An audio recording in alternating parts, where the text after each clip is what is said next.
and Ayaz Najbullah came to a shelter in an elementary school.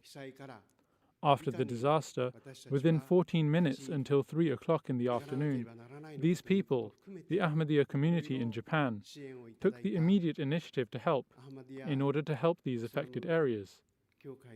These volunteers had indeed demonstrated their commitment through their actions.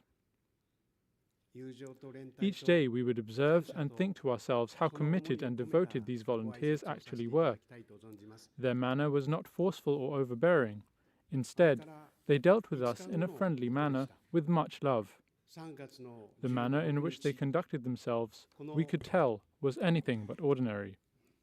In 1951, when the Treaty of San Francisco was signed, Sir Zafrullah Khan Sahib delivered a speech. At the time, he was the Foreign Minister of Pakistan, a very devout member of the Ahmadiyya community. He said, "We must establish peace in Japan with equality and justice, not with hatred and vengeance." In this manner, he safeguarded the Japanese stance. We must always keep in mind the spirit of Mr. Khan's speech.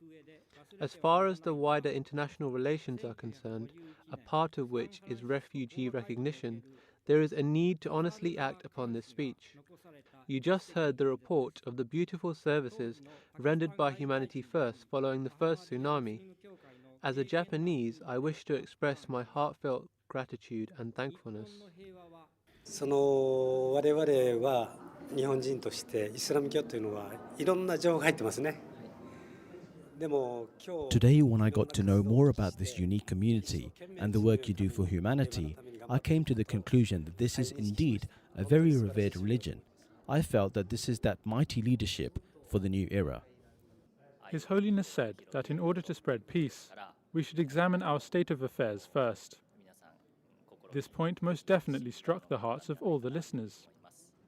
Today, when I heard His Holiness speak, regardless of the difference in speech, I got this impression that he is a very tender-hearted and enthusiastic person, and his knowledge encompasses various languages, cultures, and history. This is what I noticed. His message is almost always of peace, but this time when various incidents of the Holy Prophet were narrated, I thought that you Ahmadis must belong to the same category of people who did Hijrat. Ahmadis span all over the world and help different people, and they meet non-Muslims like us, sharing the message of peace. I was very surprised at first when I saw you because of your unity. I was amazed at this because this cannot be found in other Muslims. His Holiness's speech was amazing and it was brimming with faith and conviction. If this speech was not delivered with this context, it would not have struck the hearts. Hazur made a brief visit to Asakusa Nakamise, the Sensoji temple in the heart of Tokyo, and the surrounding traditional shops that have attracted shoppers for centuries. But as it turns out, the main attraction that day was not any ancient building, but the blessed personage of Hazrat Khalifatul Masih.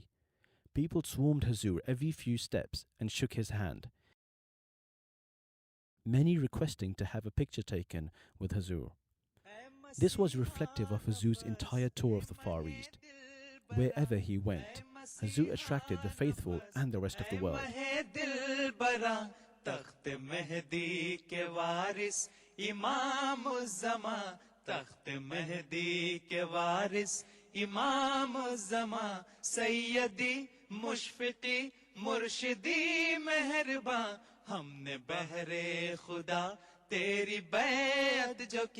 तू हमारा हुआ हम तेरे हो गए